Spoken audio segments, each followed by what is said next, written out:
In this video, you'll learn how to install Terraform on your Ubuntu system in the simplest way possible.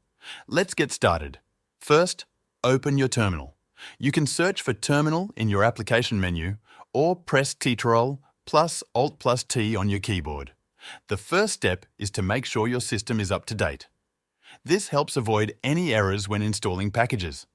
In the terminal, type this command, sudo apt-update, then press Enter.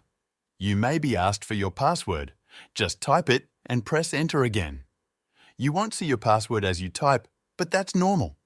This command updates the list of available software. It doesn't install anything yet, it just checks what's new.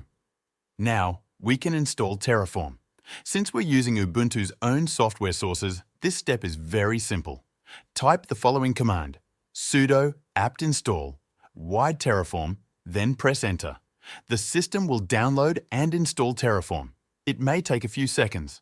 Once it finishes, we'll check if Terraform is installed correctly. In the terminal, type Terraform version and press Enter.